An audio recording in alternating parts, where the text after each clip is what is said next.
Good afternoon, everybody. On behalf of organizers of Mrinalini Datta Mahavidyapith, I, Mrs. Paramita Sengupta, Faculty of Botany Department, happy to extend my warm welcome to all to this one-day national webinar on Plant Through Ages, Extinct to Extant, organized by the Department of Botany in association with the Internal Quality Assurance Cell of our college. Firstly, I welcome in advance our respected Principal Sir Dr. Apurva Bandyopadhyay, who may join anytime during the webinar. My heartiest welcome to our honorable speaker Dr. A.K. Ghosh from Birbal Shani Institute of Paleosciences and Dr. A.P. Das from Rajiv Gandhi University. I feel privileged to welcome the IQAC coordinator of our college as well as head of the Department of English, Associate Professor Dr. Mitali Gangopadhyay. I want to extend my hearty welcome to all the participants with diverse background coming from different states and countries. I also welcome our beloved colleague from other department of Mrinalini Datta Mahavidyapith who have registered and kindly participated in this webinar. Last but not the least, I could not let the opportunity to go off to welcome the colleague of our own department. So, welcome the convener of this webinar, Dr. Arindam Mukherjee, who is incidentally is the head of the botany department. Welcome Dr. Orpita Bala, Dr. Atrey Sinha, Dr. Anindita Nan, and Dr. Reshmi Chatterjee. We shall shortly enter the introductory phase of the webinar. But before that, I would like to inform you about some rules of the webinar. All participants are requested to keep their video off and audio in mute condition to avoid external noise. And please do not share or present your screen during webinar. If any participants want to ask any question to our respected speakers, my earnest request to them will be to put those queries in the chat box only. Their questions will be presented to the speaker during Q&A session. Feedback form will be provided during the webinar. Only after the successful submission of the duly filled feedback form, registered participants will receive their e-certificate. An important announcement only for YouTube viewers. Please write your full name with registered email ID on the live chat box after joining. Thank you. Now, I would like to request the head of the botany department and convener of this webinar, Dr. Arindam Mukherjee, to enlighten us regarding today's webinar. Over to you, sir. Year 2020 as the year of plant health, IYPH, its plural diversification has a long history along geological time scale. The ancestors of modern plant and animal, but this era is best known as the time of the dinosaurs. The Mesozoic era began 252.2 million years ago and ended 66 million years ago. The supercontinent of Pangaea gets separated into two subcontinents, the Laurasia. Over to you, Paramita.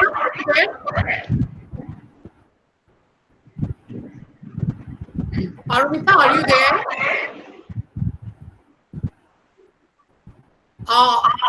Orpita, can you please pick up? She's not there. Yes, Paramita is there, but I think Arindam sir, he will introduce.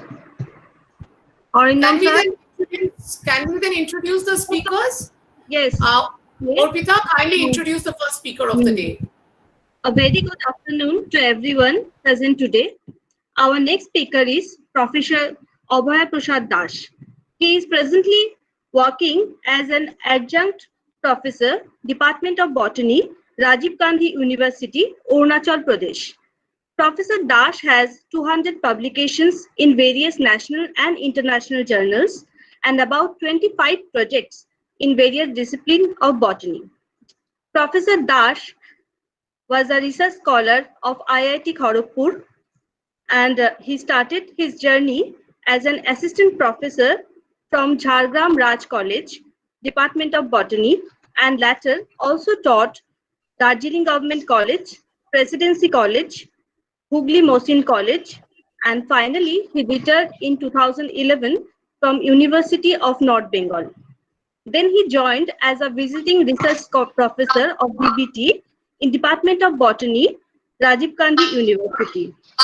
Presently, his research area is flora and vegetation of Arunachal Pradesh, assessment of biodiversity of protected areas in northern India using basic methodology. His research interest, rather say he is an expertise in biodiversity, conservation biology, conservation, wildlife conservation, plant ecology, species diversity, taxonomy, invasion species, systematics, ecology, and evolution. Today he will be talking about the diversity and the trait of Green Kingdom. It's indeed a pleasure to have you with us, sir, coming and gracing the occasion. Without further delay, I request sir to please deliver his lecture. Over to you now, sir. Thank you very much, Arpita. Do you hear me? Yes, sir. We can hear you. Okay. So now, I'm thankful to all of you for inviting me. Now I'm not in Arunachal due to this COVID-19. I'm now restricted at Kolkata only. So now I'm speaking from Kolkata. Yes, I retired from North Bengal University. Then DBT asked me to go there as a visiting research professor. Still now I'm there. I don't know how long I will be there. Maybe 1 or 2 years more. Anyway, my topic is, let me take the presentation first. Yes, sir.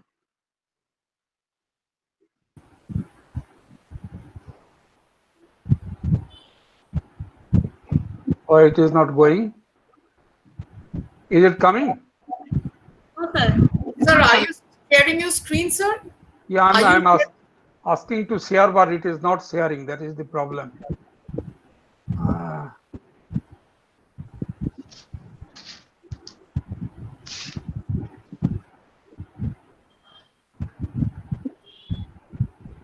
Sir, if you think you will mail it to us, we can do it for you.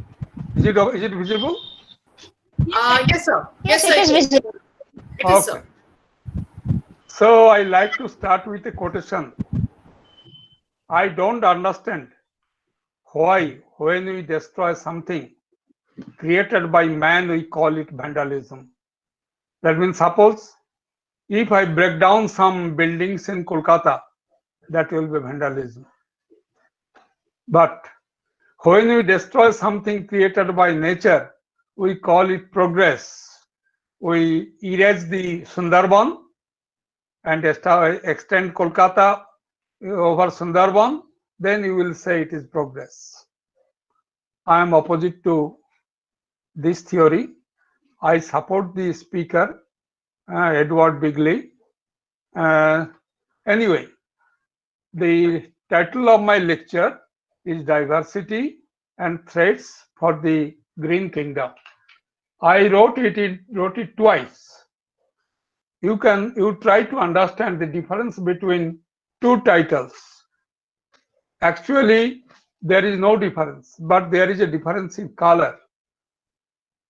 Problem is, if we can save this green world, we shall survive. And if we cannot save this green world, we shall die. That is the theory behind the idea of presenting the title to colors. Now this is our planet, our beloved planet, and so far we know this is the only green planet in the universe, and we are happy to stay here. And remember, after the earth was cooled down sufficiently and rain started throughout the world, soon after the life was originated, the earth started green, and finally our planet become completely green. And now through our activities, we have started a reverse journey from green to this desert. We are now very near to that deserted earth, and it is us who can save our planet from that desertification. And if we are not serious enough, we cannot stop it. How many species there are on this planet? The conservative estimate for the number of species on this planet is about 8.7 million species. But there are many other estimates, and some liberal estimates goes up to 1 trillion species. I cannot support anyone because my experience is only in a small corner of this planet. I have visited only very few vegetations of this planet, so I cannot give any comment over it. But even if we consider 8.7 million species, then also one need to be surprised. And certainly some basic questions will come. First question, how and when life originated? That is the most important question. Maybe there are many religious views, but I am a 100% atheist, non-believer. So no religious theory will work on me. I am a student of science. For me, scientific discussion, scientific theories will be acceptable only. Second question, how was the environment at the time of origin of life? That is very important. And third question, how that simplest life form was diversified into millions of complex structured species. Just imagine, the very simple form of life originated probably in water. So far we can realize it was in water, very simple form, just the accumulation of some molecules. From that, our complex body, think of your own body, it is so complex.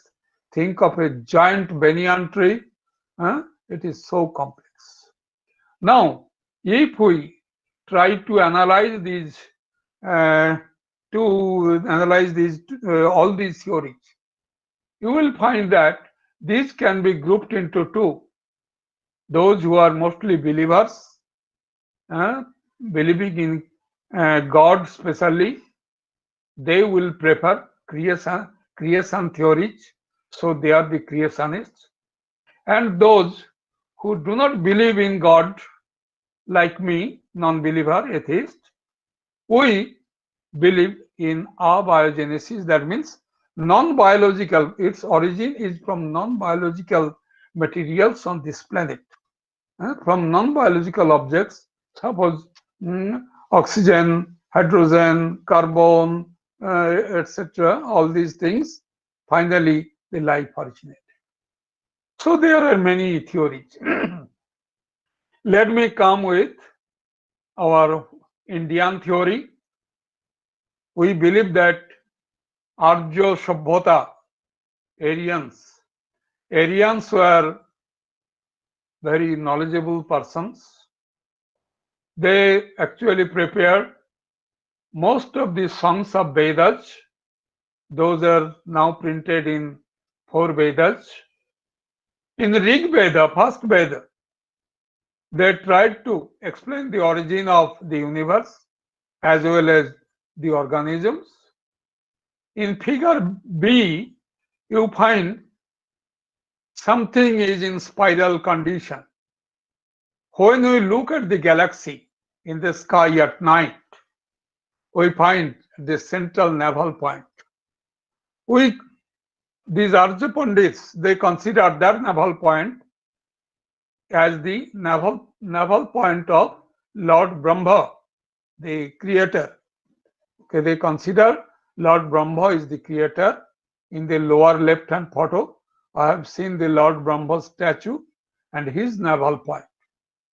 And the figure A is the photograph of a galaxy. Here you look at that navel point. That is a concentration of millions of stars. So that is the difference. In figure B, that is one artist impression in naked eye. So the Aryan Pandits, they were looking at the sky in their naked eye. But now we know, with the help of our so many sophisticated equipments, including extremely high power telescope, so it is not just one creation center, it is the concentration of millions of stars. Then the Bible. This Bible photograph given below, that is the first print of the Bible, one copy of the first print of the Bible.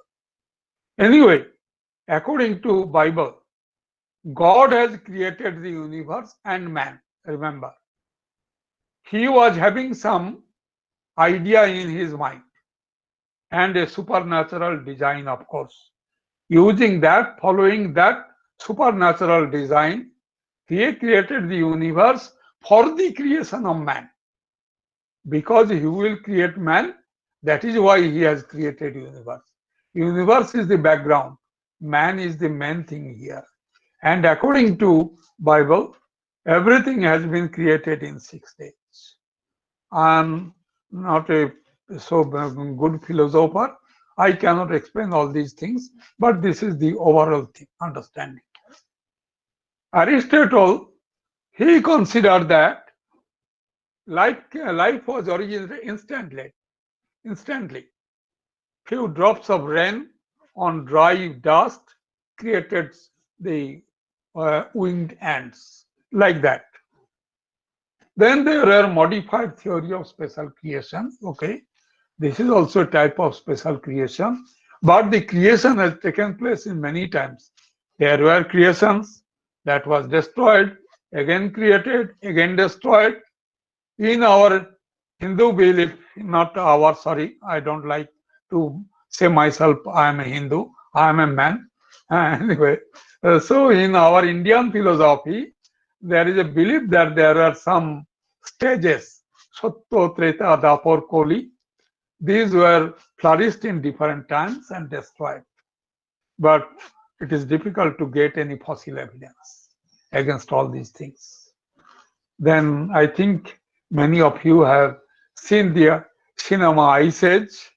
From that, you may get some idea. Then there is another theory by Athenius, is the cosmozoic theory.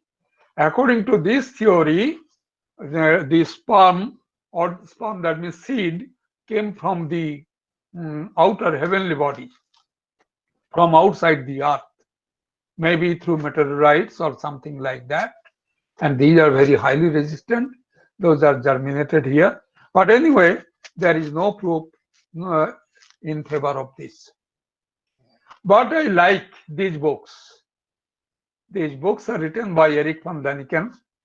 There are many other books. When I was just a school student, I remember I got a book, this Devotaki Gruhantore Manus, as a gift from school for something. And from that time, I loved Erich von Däniken.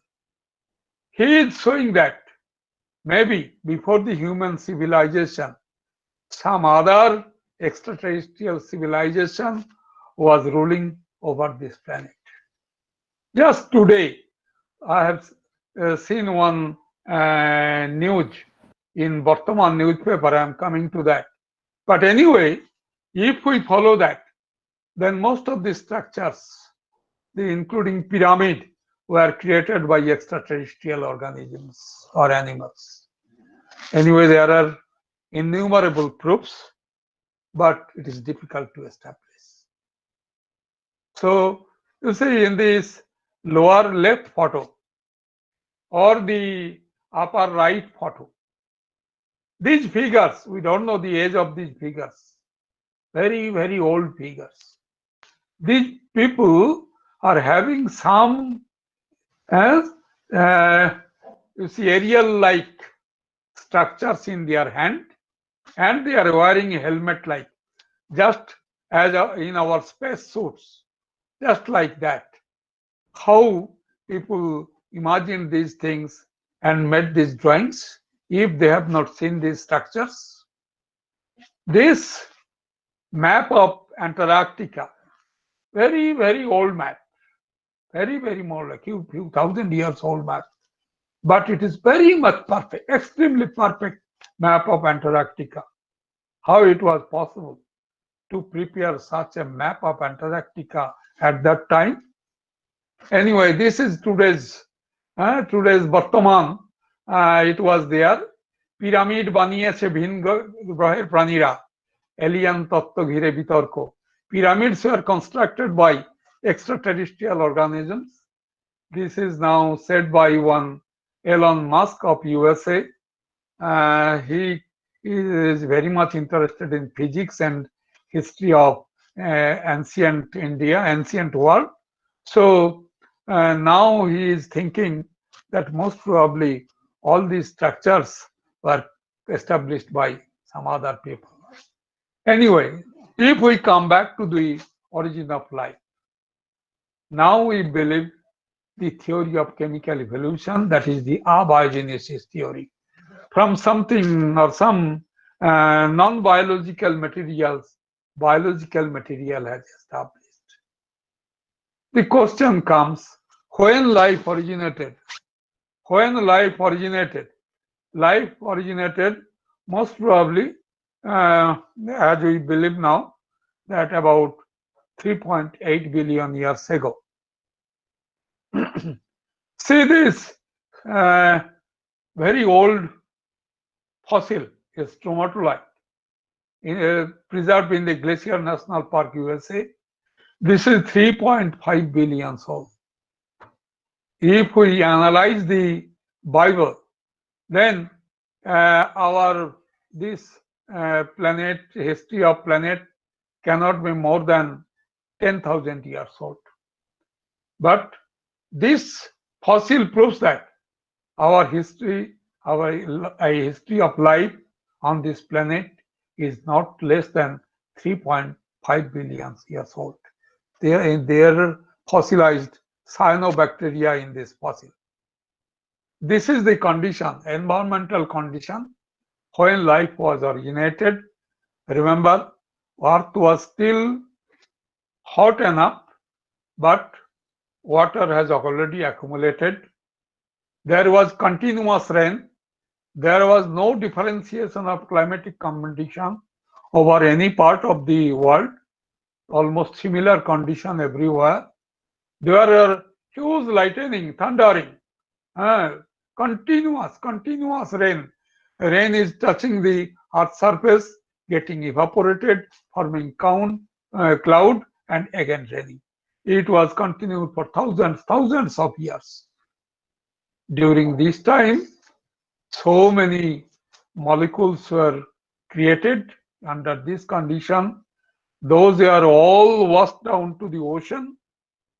They were mixing freely, and during this free mixing, somehow at one point it was clicked. Life was originated. In this way, life was probably originated on this planet.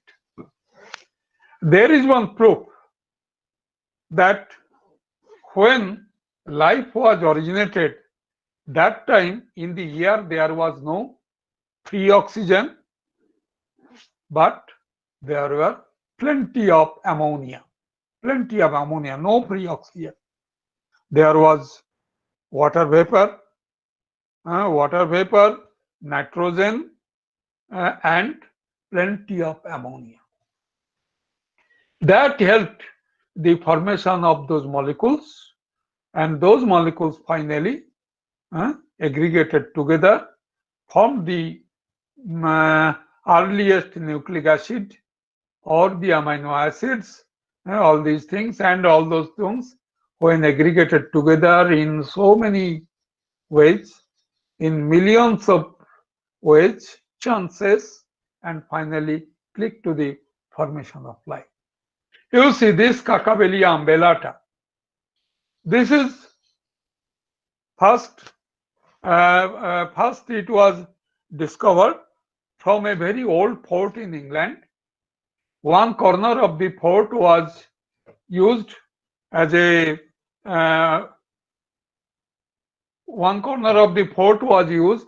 urinal for many years, hundreds of years, and from the soil of that corner, from that urinal, this organism was isolated, and the same organism was available as fossil in very, very old rocks.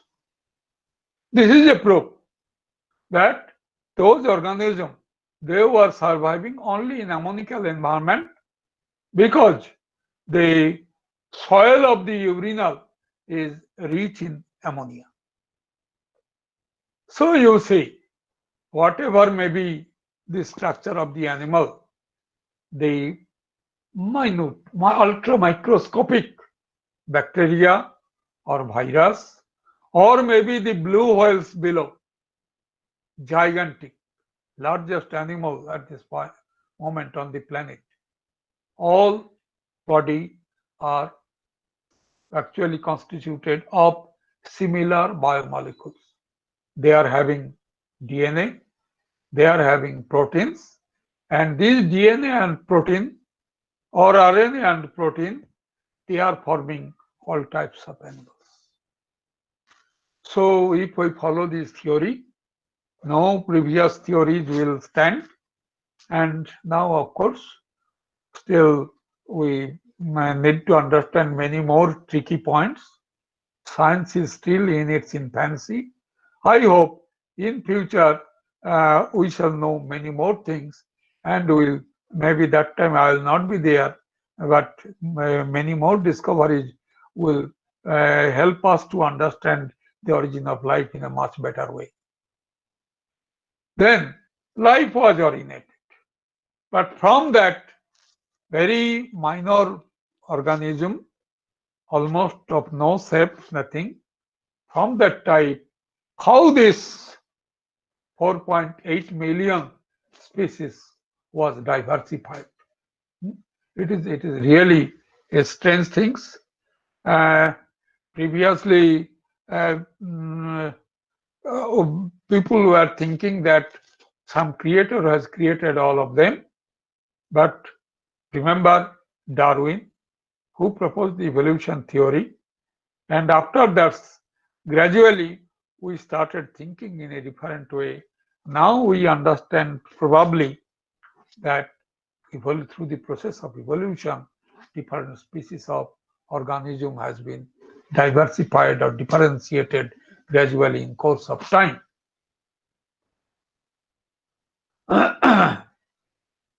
So this is the thing. This you see left side upper. There is a draft. This draft was actually created by or prepared by Darwin when he was proposing his evolution theory. So through evolution, so many types of organisms were created around the world. Gradually they were spreading from. So here we see these are viruses, bacteriophages, On the right hand side, there are two electron micrograph, one of the bacteriophage, and below the COVID-19 virus, RNA virus. These are different types of bacteria, and below right hand, bacteria is infecting by phage viruses. So here we see on the above row, those are cyanobacteria. Then from cyanobacteria, you see chlorophyta. You remember Acetabularia. Maybe you have read the name of Acetabularia in your cytogenetics class. Then below left hand side, diatoms, and below right hand side there are fungi. So these are all early organisms. Now, of course, we don't consider that fungi belongs to plant kingdom. But anyway, that is within the process of diversification. They are coming up gradually. Then come the bryophytes. In bryophytes also we know there are so many groups, important groups. There are liverworts, there are mosses. You know, in moss also there are so many intricate structures. In so early organism, such intricate structures were developed. See, then pteridophytes. You know, the coal we are getting, there we are getting mostly from the huge pteridophytes, fossilized pteridophytes and gymnosperms. The coal is not from the angiosperms. So in pteridophytes also there are so many diversification. Then the gymnosperms. You know, in this slide, except the seed of gymnosperm, all other photographs were taken from my garden in North Bengal University. So all this jingo in leaf condition, the cycas, two species, including seeds, the pinus with little female cone, all are from that garden. Then you see the diversification in angiosperms. Angiosperms is one well-studied group, though they our study is not complete because regularly we are getting or discovering new species almost from all corners of the planet. But even then, from this slide or from this slide, you can see so much of diversification in angiosperms. These were here mainly the tropical plants. These were very high altitude plants, subtropical, sub-temperate, subalpine to alpine habitat, these plants. These are also, except rose, others were from subalpine habitat. This is also Rhium nobile, one very interesting plant. It is also growing in high altitude area in India, in Arunachal, even in Sikkim. So, even in Sikkim it is found. In Darjeeling also, in Darjeeling district also, it is very rarely found in. Man originated in Africa. So man is one African animal. From Africa, gradually, they migrated to all parts of the world. That is very interesting. And man is the most important migratory animal. This photograph is from the Nagaland-Myanmar border, but inside Myanmar. How many species can be there in a small area? For Darjeeling district, you see our estimate. Apart from algae, fungi, lichens, bacteria, etc., we are having at least 3,400 species in Darjeeling district only. Just wait for just few months. 3-volume Flora of Darjeeling Hills will be published very soon. And this is one small state. This state of Sikkim is smaller than my original district, Medinipur. And such a small state. In that state, you see There are more than 5,000 species of higher plants. And out of those, as I remember, if I remember correctly, 568 are wild orchids, not cultivated. 568 wild orchids are there. So this is our recent discovery. The left hand, there are two new species of rhododendron. Somehow both these rhododendrons are named after me. First one, upper one is rhododendron of Hawaii, and number D below, that is rhododendron of Prodi. I write my name in short, Aproda. From that it is Aprodi. My students named it, and other species from these are from Darjeeling Hills area, Darjeeling Sikkim area. These are from Arunachal. We have named these plants. These are all newly described or newly identified species. Now you look at these hills. These are from the Meerut area. Hills after hills, natural vegetations have been cleaned, and tea gardens have been one foreigner, because in Darjeeling Hills this tea is Chinese tea. So tea gardens were established.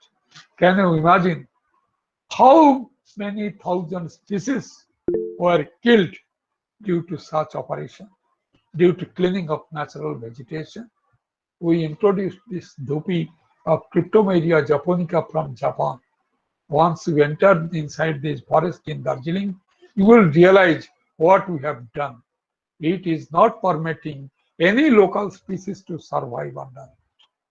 This photograph I have taken from here in the Jorhat area when I was descending at Jorhat airport.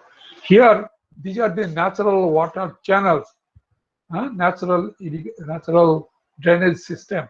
Now people started cultivation on it, and tomorrow they will construct their houses on it.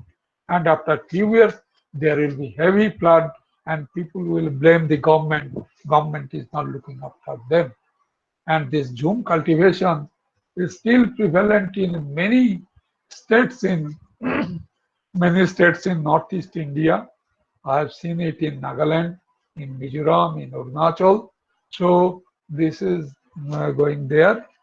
We clean the natural forest, and there we cultivate other crops for 2 years. But we are not thinking for our wild friends, wild relatives. Most of them are senior to man. This photograph and the next slide also, these are from Jaldapara National Park.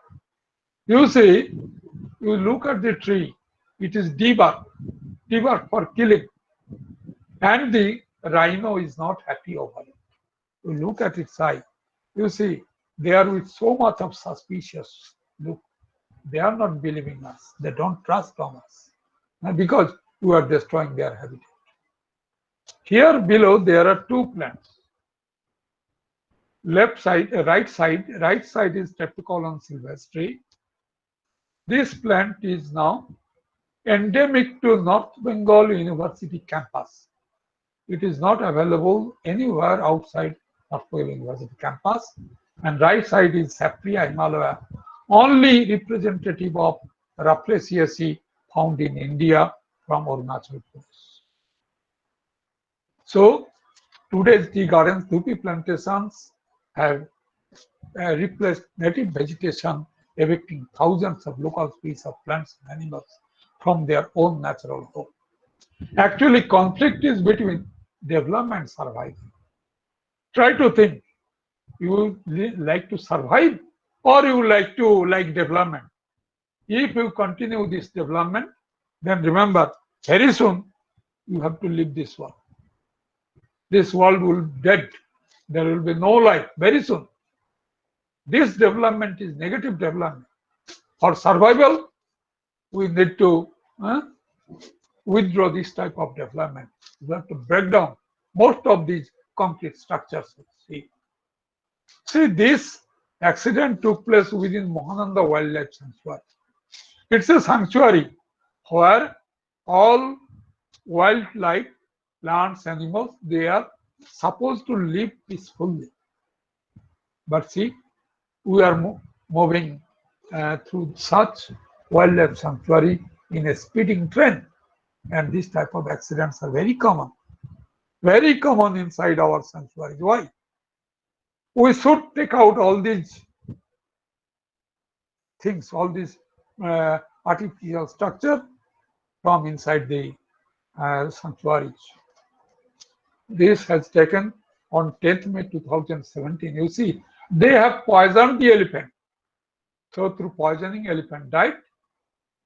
So after its death, people started worshipping it. Useless fellows. Are you killed it and now you are worshipping it? You should be poisoned instead of poisoning elephants to save others. Man's population is too much. We need to reduce human population for survival. You see the carcasses of trees. Carcasses of trees, just the floating part. Below also there are so much. From one forest it is taken away to distant areas. So much, so many millions of trees are killed every day, slaughtered every day for our use. We need to stop such slaughter. See this photograph taken by my student Upkar from Sandakpur. You are planning to visit Sandakpur. Sandakpur is a very cold place. When you reach there, you need a warm accommodation, warm water, so that you can enjoy. And of course, warmth. But where from that warmth will come? How many gas cylinders you can carry to Sandakpur? So they are cutting these rare rhododendrons from Singalila National Park, carrying those to the kitchen so that you can enjoy. See the lower right photograph. It is for your enjoyment. Please stop it. Rationalize your enjoyment. See, in our area, there are some protected areas. There are some protected areas. These protected areas from a very small area, Darjeeling Hills, Terai and towards only this part of West Bengal. So many protected areas. You see, that means the area is so rich in its species diversity. Now I live in Arunachal, so look at the Arunachal protected areas. This is also a long list, but problem is we declare protected areas today, and tomorrow we start to initiate tourism inside. So the tourists are entering, they are creating problem. Vehicles are entering, creating pollution. So many things.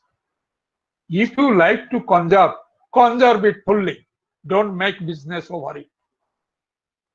Otherwise, you cannot conserve anything. If you like to see sanctuaries, walk inside. You will say, animals will attack me, whatever may be. If you are interested, walk inside. Whatever, what may happen, let it be. Otherwise, don't enter with your enjoyment inside these sanctuaries or national park with your vehicle.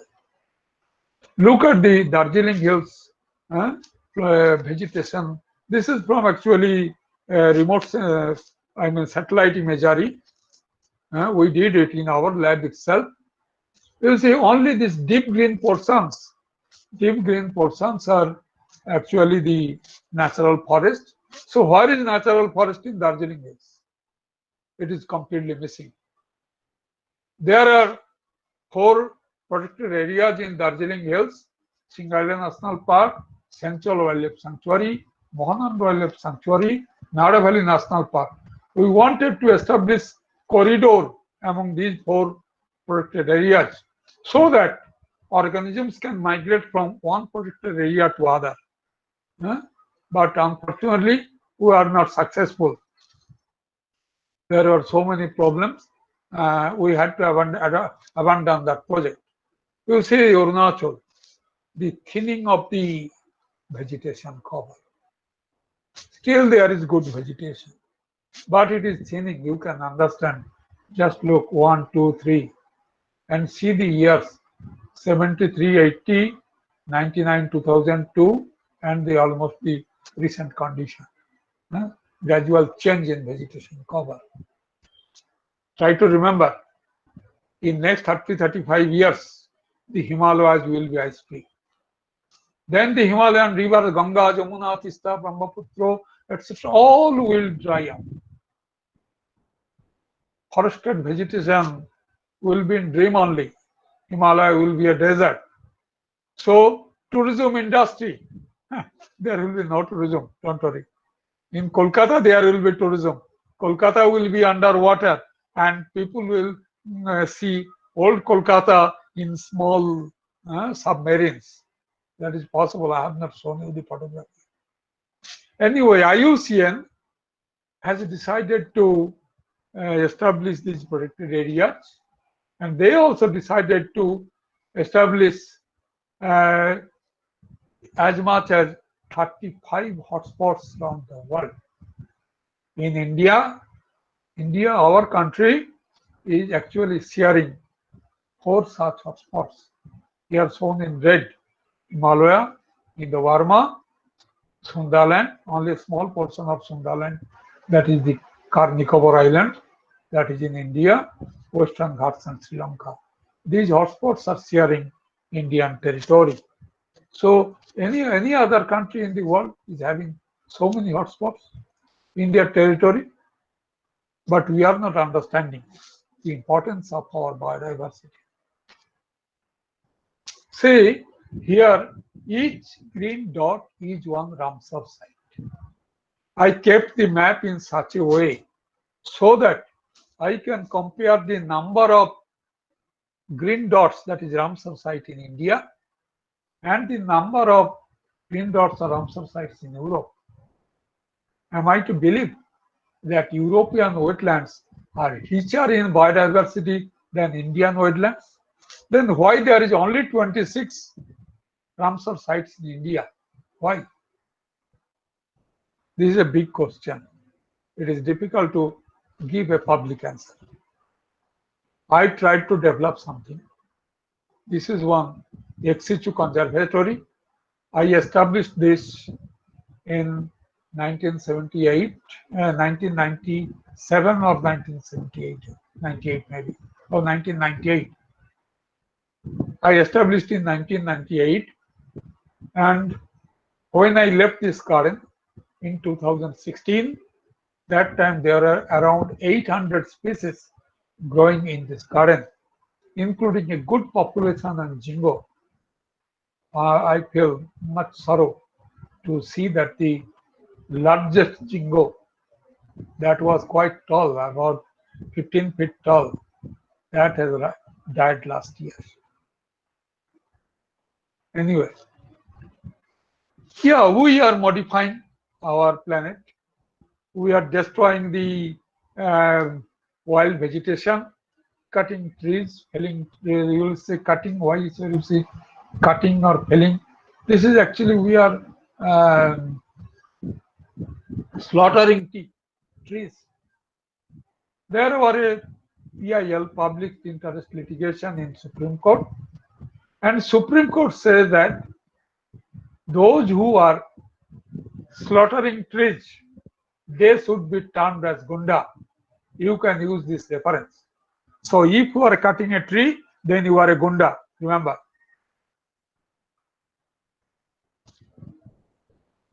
We are in confusion. What to do? We shall continue with this civilization or not? This development is a wrong development, selfish development. It is aiming for the final destruction of the biosphere. It will destroy everything. But will you respire, drink and eat your ornaments, metallic or stone ornaments? But remember, we are running on wrong path, wrong development. And unfortunately, we are not interested to realize the danger but it will come soon. Otherwise, after 100 years, there will be no one to see what others are doing. And remember, man is the only species who is digging up his own grave with a smiling face. Thank you very much. Thank So you, I sir. Yes.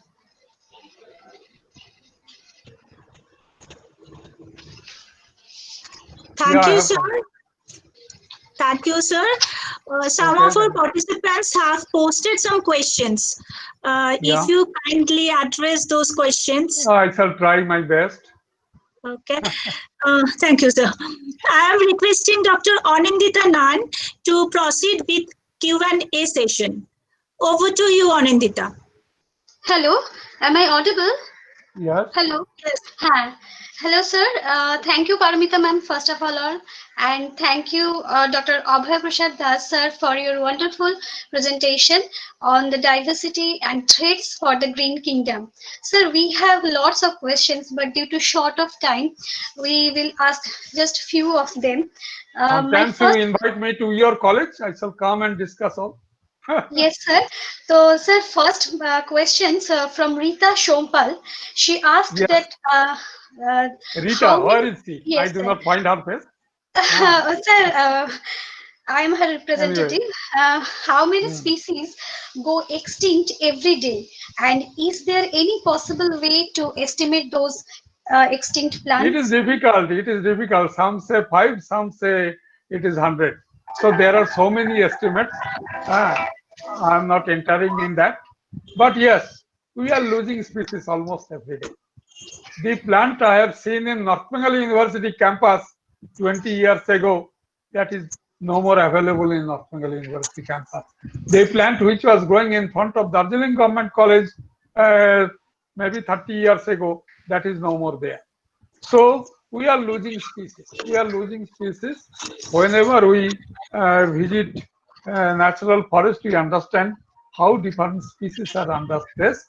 So loss of species is a continuous process. Almost every day we are losing species. Thank you, Rita.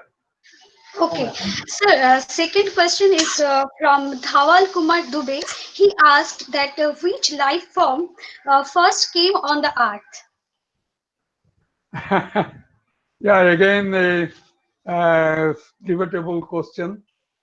We consider that bryophytes are amphibian plants. Maybe Okay. among the plants, bryophytes just climb to the land, maybe. But these are all our assumptions from observation over the nature. Okay, ma'am. Okay. Sir, third question is how many jingo are there in the world? The question asked by Anupama Satish. How many jingo? How type of Yes. question? We know only one living species of jingo, that is Jingo biloba. Only one species that is naturally distributed now in China and Japan, and all plants having with us are actually migrated to us through this way or that way. In India also there are so many, but these are all cultivated, remember, planted. Okay.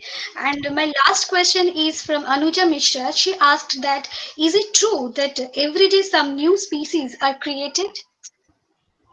Every day new species is originating. It is difficult to say. No, I don't think. But the evolution is a continuous process. Evolution is a continuous process. You need new genes, new gene combination. Then only finally there will be a dissociation of new species. One species is coming out from another species. But for that, it needs to develop and accumulate new characters. Then only one new species is possible. So this process is continuous.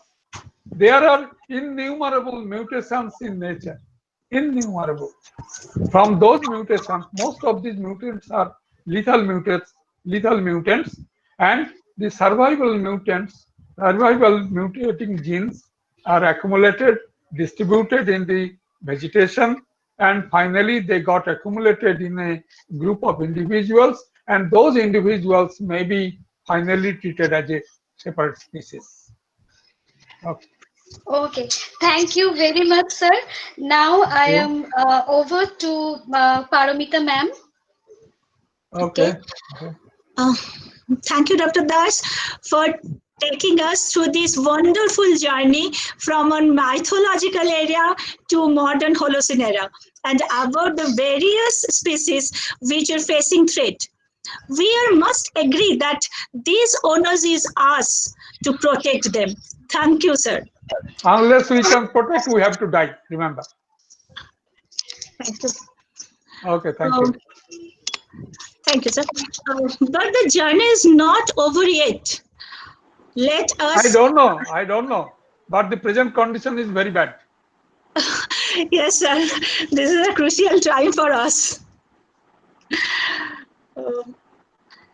Let us go back to the Mesozoic era and explore the other side of the journey, which is diversity and extinction of Mesozoic era.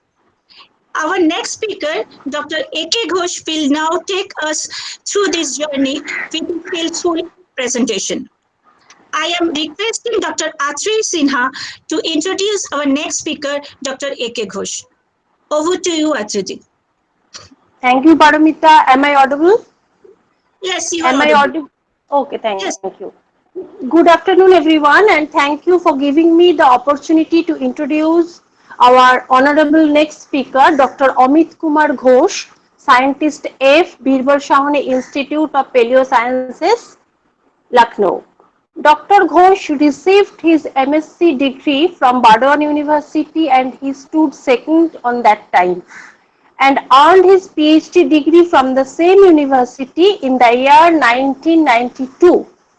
Dr. Ghosh worked as a research associate of CSIR since 1993-94, and in the year 1994 he joined BSIP, that is Birbal Sahani Institute of Paleosciences, as a junior scientific officer in the year 1994. His research contributions are specially focused on the studies of fossil calcareous algae from the Phanerozoic sediments of India. Significant contribution also made on morphology, biostratigraphy, paleoecology of fossil calcareous algae, as well as plant megafossils and paleomorphs from different sedimentary basins of India and abroad, like from Lahul Spiti to Bengal Basin, Rajmahal Hills and Libya, etc. Dr. Ghosh has published more than 70 papers in peer-reviewed national international journals with high impact factors. He also received several awards regarding the contribution towards plant sciences, and it's glad to know that last year, that is in 2019, he also awarded as Dr. A.K. Ghosh Memorial Award for his contribution in plant sciences from Botanical Society of Bengal. He also attached with various editorial boards, reviewers, etc. Like he is a regular reviewer of Springler Science, Elsevier Sciences and Current Sciences. And he already completed, the 3 students of him completed their PhD degree from Dr. Amit Kumar Ghosh. Now we move towards the enlightening speech of our honorable speaker, Dr. Amit Kumar Ghosh. Thank you.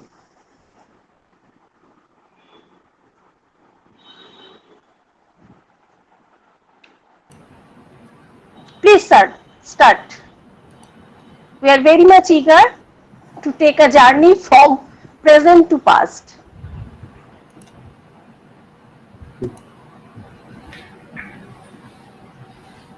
First of all, very good afternoon to everybody. The title of my lecture that already has been said to you by the introducer, that is the evolution and extinction of Mesozoic flora. Just now we have heard Dr. A.P. Das regarding the origin of life. When life originated, that is around 3.7, 3.8 billion years. And you all know that the age of the Earth is about 4.6 billion years. Within this time frame in the history of Earth, Mesozoic is a significant era because plenty of activities took place during this period. The Mesozoic is subdividable into three different eons, that is Triassic, Jurassic, and Cretaceous. The Triassic starts from around 252 million years ago, and it persists up to the 65 million years. 65 million years is a significant time because we all know that the dinosaurs became extinct at that time, which is famously known as KPG mass extinction or Cretaceous Tertiary mass extinction event. At the same time, the start of the Mesozoic, that is the Triassic, is also very significant because around 252 million years, a very significant mass extinction event took place that is called Permian-Triassic mass extinction event. I'm not going into the details of the climate and characteristics of floral elements in different eons, that is the Triassic, Jurassic, and Cretaceous, because I'll give you details later on. So I told you earlier that Mesozoic flora spans over a period of time between 252 to 65 million years and showing gymnosperm predominance in the flora. It comprises two distinct floral assemblages. One is the Triassic flora that flourished from 252 to 201 million years and indicates pteridosperm dominance, and the Jurassic Cretaceous flora that existed from 201.6 million years to 65 million years and is dominated by cycadophytes followed by conifers and pteridophytes. May I come to know, am I audible and my slides are visible? Can you please answer? Yes, sir. You are audible and your slide is also visible. Thank you very much. Thank you. Okay, thank you, sir. Three major floral changes have been observed during the Mesozoic period. That is, the first during the Triassic period, that is marked by the decline of Glossopteris flora and the emergence of Dicroideum flora. Second is the further changes observed during the Jurassic Cretaceous period, that is demarcated by decline of Dicroideum flora and appearance of Tylophyllum flora. And the most significant change that was observed during the early Cretaceous period, that is the appearance of the most advanced group of modern flora, that is Angiosperm, and gradual decline of Tylophyllum flora. These are the three major floral changes that took place during the Mesozoic. So regarding the mass extinction event I told you right now, that took place during the Permian-Triassic transition as well as during the Cretaceous-Triassic transition. So what may be the possible culprits for the mass extinction event? First one is the comet or asteroid colliding with the Earth, collapse of ozone layer, increased cosmic radiation, devastating earthquakes, volcanic activity, fluctuations in oceanic salinity, pronounced excursions in temperature, either strong cooling or severe warming, oceanic anoxia, and trace element poisoning. Basically, such mass extinction may be due to coincidence of various processes. That means that not a single factor or not a single culprit, there may be a number of culprits for the extinction of the mass of the species that took place in the history of geological past. Many phenomena that have traditionally been called mass extinction are in fact clusters or episodes associated with the geological. So if you see here in the geological time scale, during Ordovician Silurian, there was a mass extinction event. During Devonian Carboniferous, there was a mass extinction event. The Permian Triassic, that is one of the most devastating one that took place around 252 million years. And the Triassic Jurassic also, there is a mass extinction event. In the Cretaceous Tertiary or Cretaceous Paleogene, there was a mass extinction event that took place in around 65 million years ago. So these are the all big 5 mass extinction event, and amongst these we are mainly concentrating between the time slice 252 million years to 265 million years. That is demarcated as the Mesozoic era. So what are the evidences of mass extinction in the theory of planet Earth? First, since life began on the Earth, several mass extinctions have occurred. Probably there was mass extinction in the Archean and Proterozoic eons, but there is no significant fossil records to prove the hypothesis of Precambrian mass extinction. But obviously there was extinction, but the flora or fauna was not so much diversified. That's why we don't have much record for that time slice. Now coming to the most recent one, that is the Cretaceous Tertiary mass extinction that occurred around 65 million years and has attracted the maximum attention amongst all 5 major mass extinctions because of the extinction of the dinosaurs. And the last one, I am telling about this, that is the Permian Triassic mass extinction that rocked the Earth around 252 million years. That is arguably the Earth's deadliest extinction event because its magnitude and its vulnerability was much more than the Cretaceous Tertiary mass extinction event. So here we can see that what are the different mass extinction events that took place. I already have told you regarding all this. Now, what is the aftermath? What happens after the mass extinction event? After a particular extinction event, the biotic crisis is normally represented by 2 major ways. The larger forms, which are structurally specialized species, tend towards extinction, and species whose size decreases, that is dwarfism and Lilliput effect, and that tend to continue after the mass extinction event. And this phenomenon also have been observed by one of my students, Reshmi, who is virtually in faculty of your esteemed college, that is Mrinalini Datta Mahavidyalaya. Reshmi, along with me, we work together and we established a Lilliput effect phenomenon on the Glossopteris flora from the Permian and early Triassic of India. So what are the evidences of mass extinction here? There are a number of evidences. Number one is biological evidence.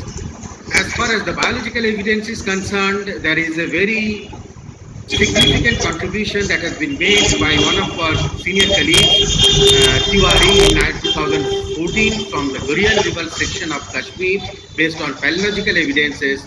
She actually demarcated the Permian Triassic boundary in the Gurial River section. That is, these are the palindromorphs, which is shown in the right-hand side of the picture. The left-hand side, you can see the outcrop or the section from where the samples are collected, and the left and top corner left, you will find the map of that locality. In another recent work, myself and one of my colleagues, Dr. Ratan Kar, has published one paper, and this is represented by a palynomorph, which is debatable because its affinity is debatable.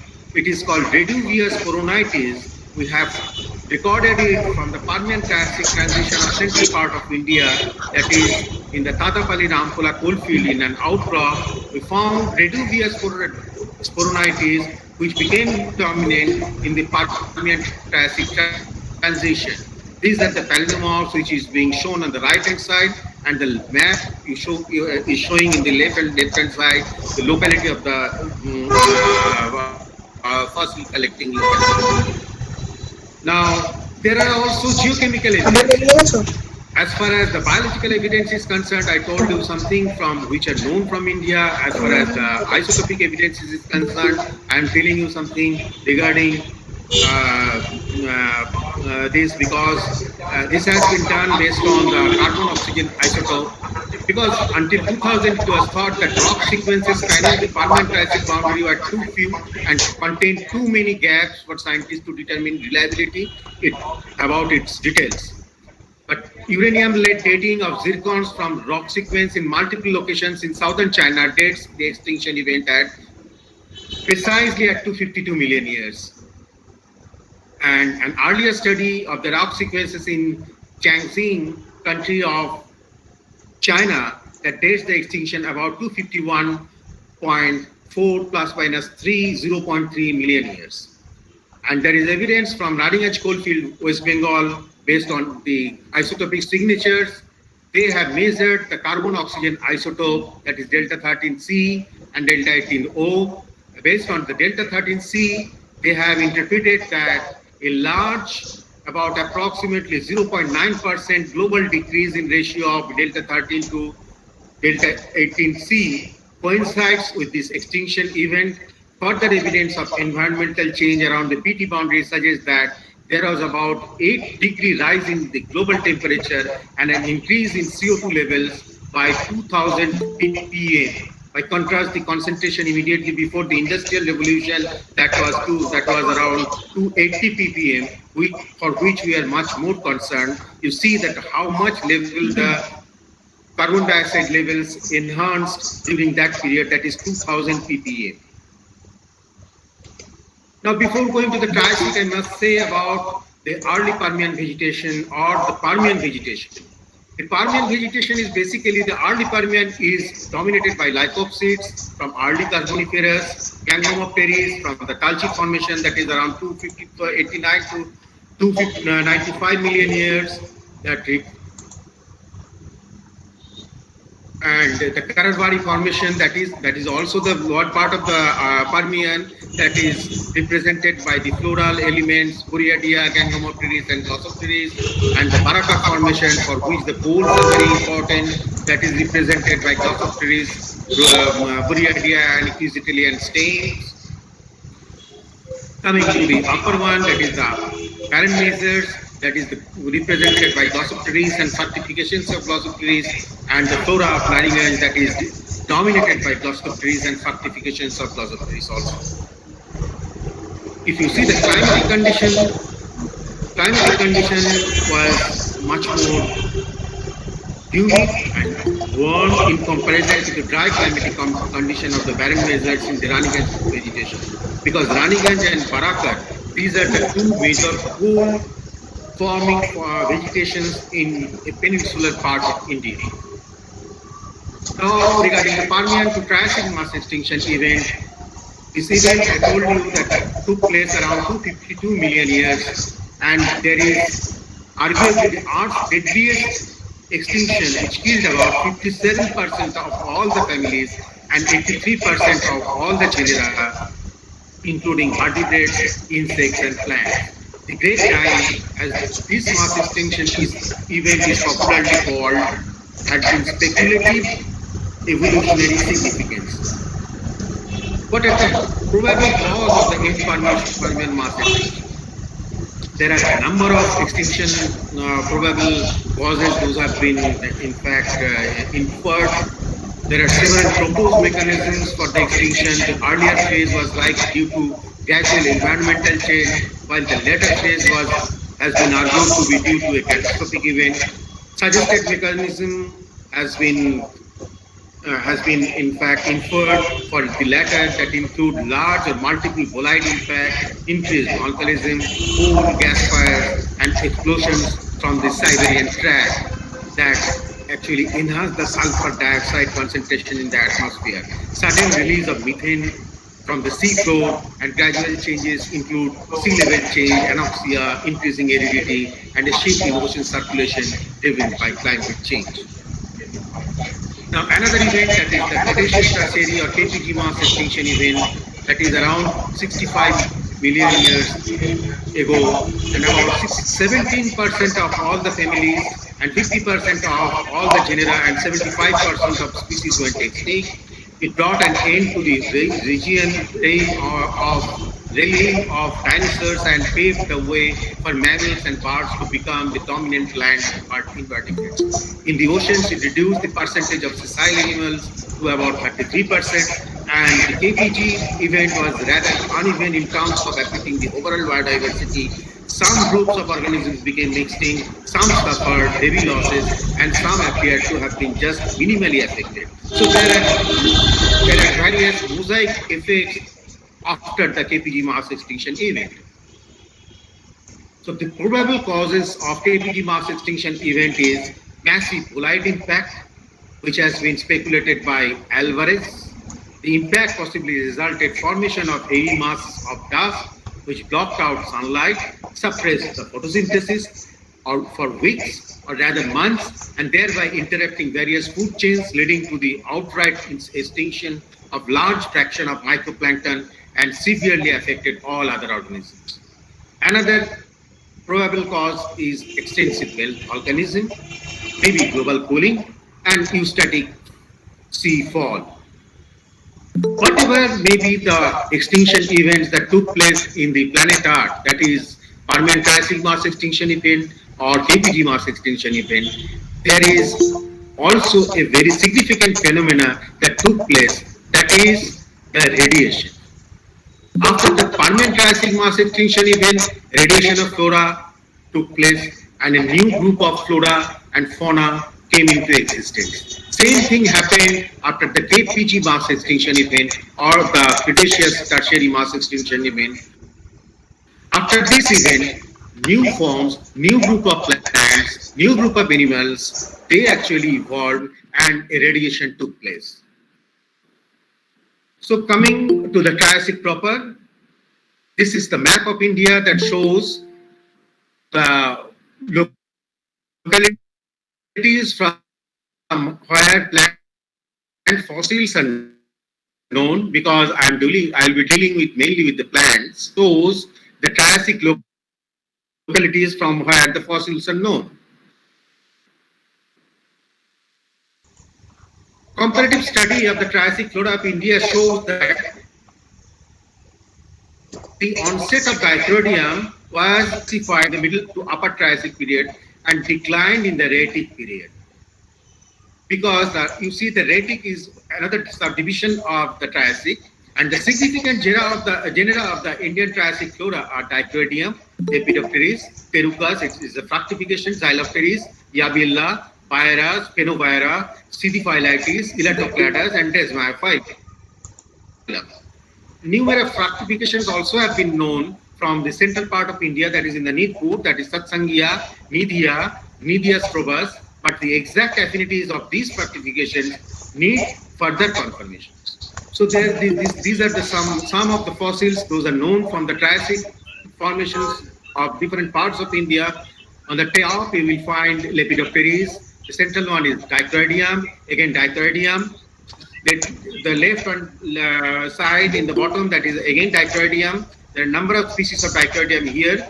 Dichroidium is basically, in fact, characterized by a forked rachis, and those having the cuticles, those cuticles are characterized by sunken stomata. So from the sunken stomata and the forked rachis, we can tell that they were drought or the arid type of climatic condition that was present during the Triassic period.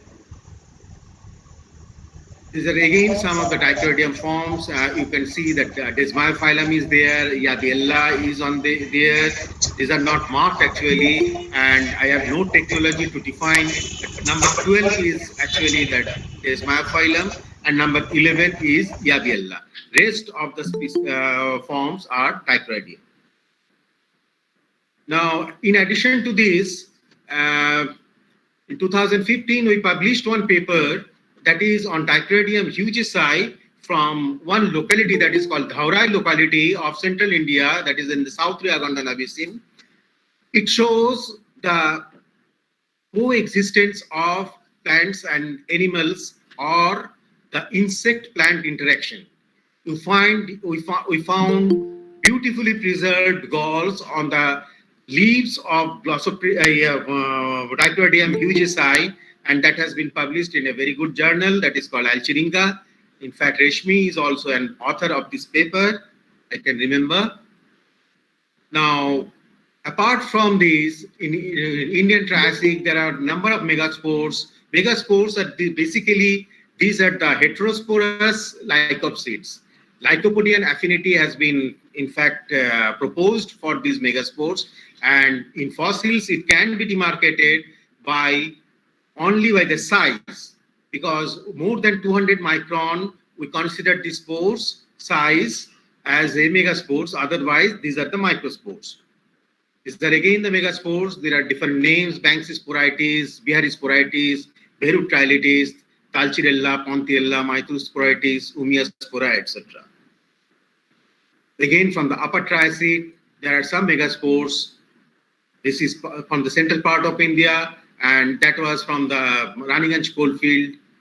That was from the, in fact, another, this work was from East Bokaro coalfield. But coming to the distribution pattern, we can see a clear distribution pattern of megaspores from Lower Triassic to Upper Triassic, that is early to late Triassic in different basins of India. Now coming to the microspores, these are the typical microspores of Lower Triassic, that is the Verrucosis sporaites, Lunatitis sporaites, Ringo sporaites, etc. I am not going into the names of these species because that is the most difficult part of paleobotanical sciences. And the Upper Triassic, you can see Staurosacchitis, Brachysaccus, Phobiotrilitis, Rajmahali spora, and Staurosacchitis. Now coming to the early Cretaceous, because we don't have Jurassic in the peninsular part of India, because most of the work that I will be showing here is basically the contributions of my work or my colleagues' work. You can see here in the map, those have been marked, that shows that from where the early Cretaceous fossils are known. Early Cretaceous flora are known from different formations or different basins of India, that is Mahanadi Basin, that is the Adgar coalfield, Gollapalli and Bhimavaram in the Krishna Godavari Basin, Sri Perimedur, that is in the Palar Basin, Shiv Ganga, that is in the Kaveri Basin, Kota and Gangapur, that is in the Pranhita Godavari Basin. We have early Cretaceous flora of Rajmahal Basin. We have early Cretaceous flora from the Jabalpur, that is the Chui Hill, Bhansa, Shadol, and Satpura and South Raya Basins of Madhya Pradesh. Early Cretaceous flora is also known from the Kutch Basin, Kathiawar Basin, Kambe Basin, Himmatnagar sandstone, and Rajasthan, as well as in the Chandrapura district of Maharashtra. So early Cretaceous flora is widespread in different parts of India, and we have the record of plant megafossils or macrofossils from all these areas in peninsular part of India.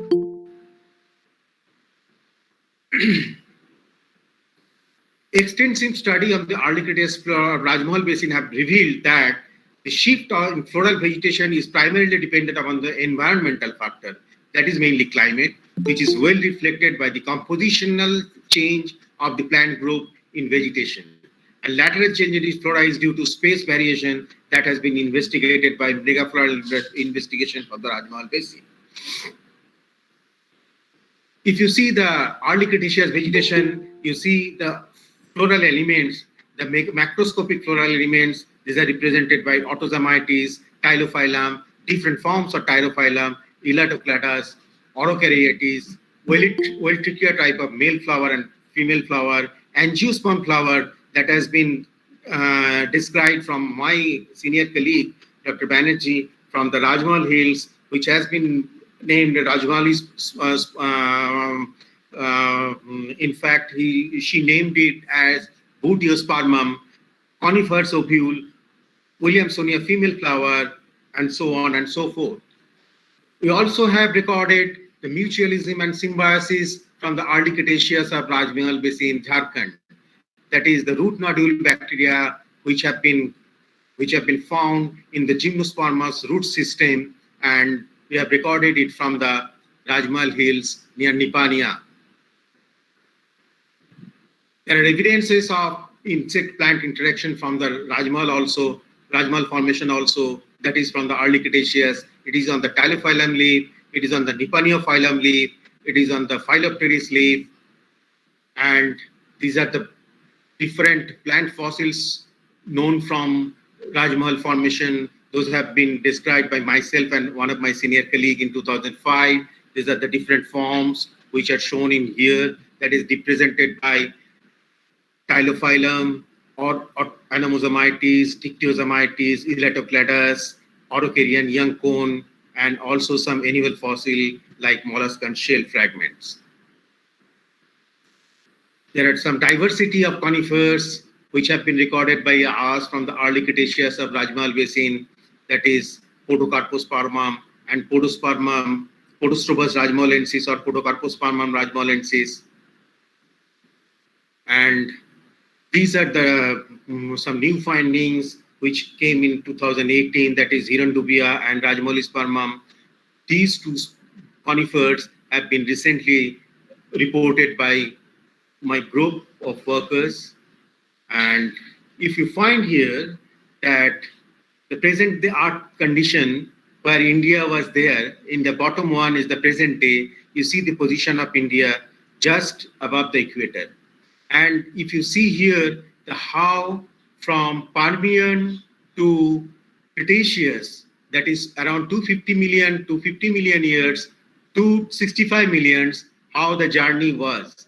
There was a northward movement of the Indian plate that took place, and you see from the upper one, that is the Permian, Triassic, Jurassic, and Cretaceous, how the Indian plate moved and it shifted from equator. So this is the extinction of the rhinoceros. So if you see the plants, what happened at a glance, from Silurian Devonian, early vascular plants came. The pteridophytes that became dominant during the Carboniferous to Triassic, and then again their curve flattened, but we are surprising why not the COVID-19 curve is not flattening in India. And you see the gymnosperms, how dominant it was in the Permian, Triassic, and again in the Jurassic Cretaceous, they became much more predominant. And in the angiosperms, you see from the Cretaceous itself, they became rising and rising and rising. They're dominant and dominant and dominant. So after this, all these mass extinction event, we are really scared because of this present situation of COVID-19. Are we the next? Are we going to be extinct? So help us. In fact, in the previous talk also, Professor A.P. Das told about how to cope up with the present situation and how to cope up with the environment to save our life. Thanks. Thank you, everybody. Thank you, Dr. Ghosh, for your wonderful and informative presentation. Any question is in chat? I'll be very happy to answer all the questions. Yes, sir. Hello, Reshmi. Hello. Hello. Is there any question in chat box, Reshmi? Yes, ma'am.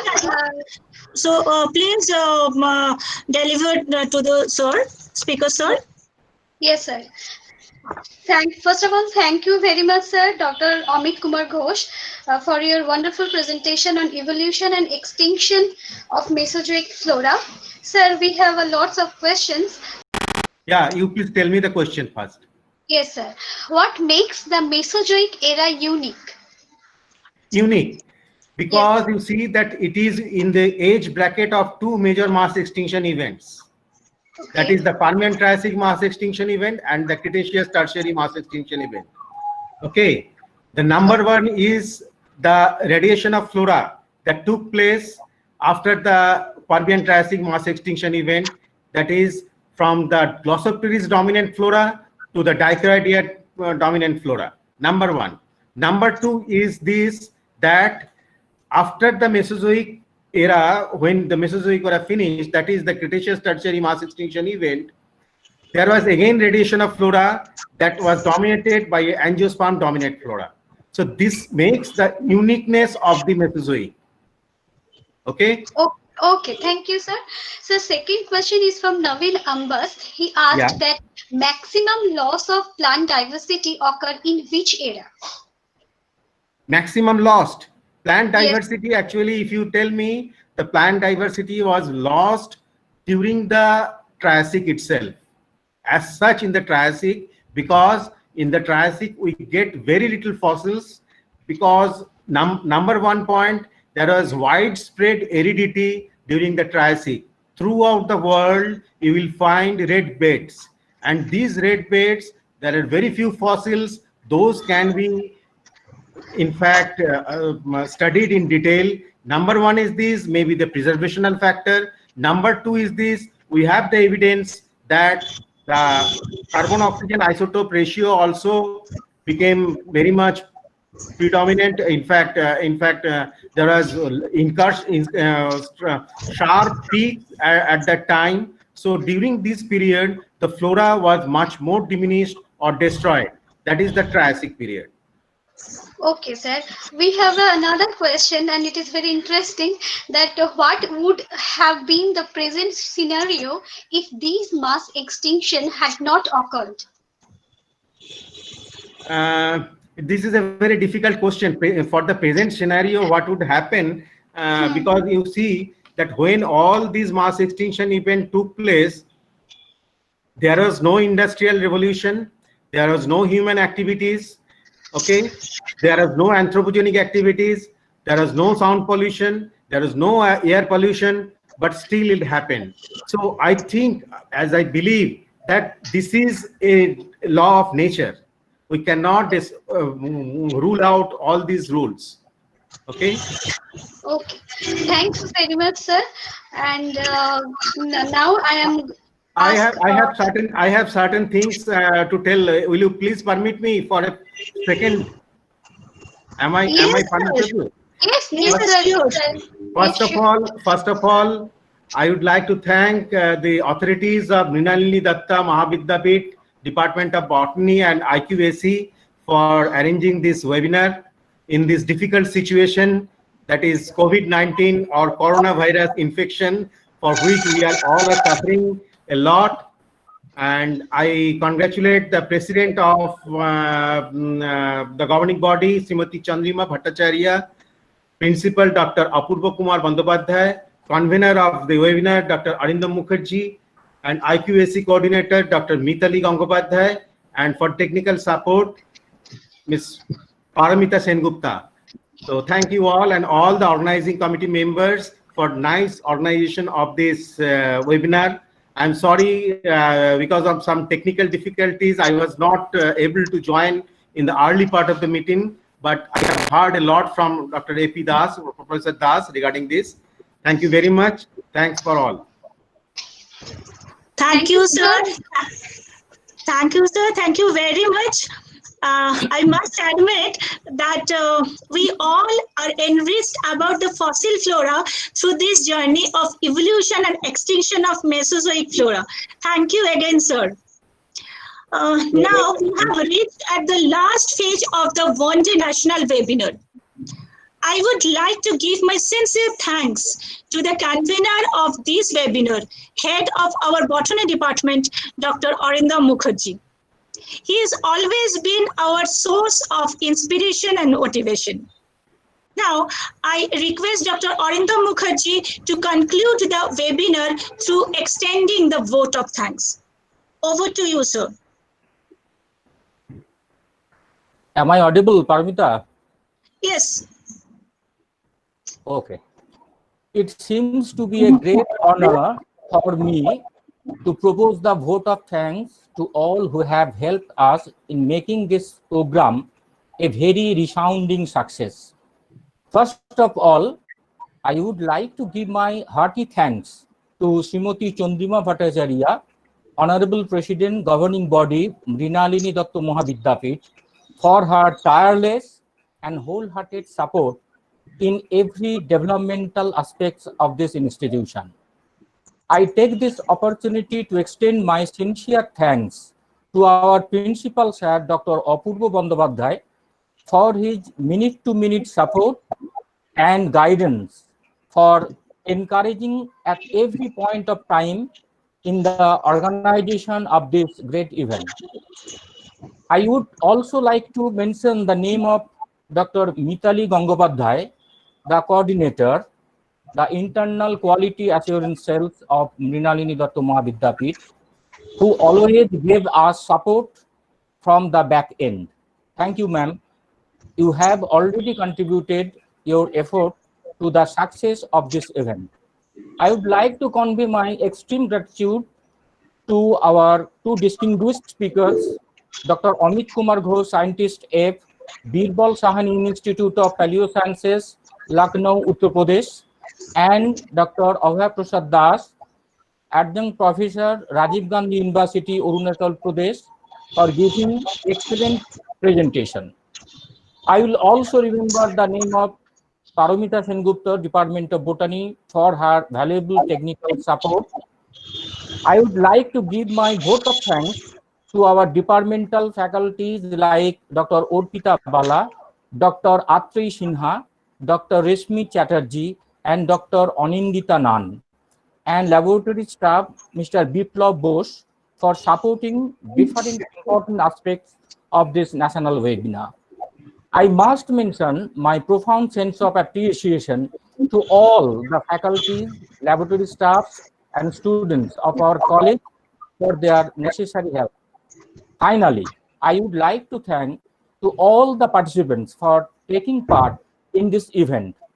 You are participating from different institutions of different districts of West Bengal and from different states and union territories of India, and also from abroad. Thank you all again. Thank you. Over to Paramita. Thank you, Arindamda. Now it is to end of the program, and thank you all of our participants present here. And now have a nice night, nice evening, and stay safe, stay well. Thank you all. Thank you.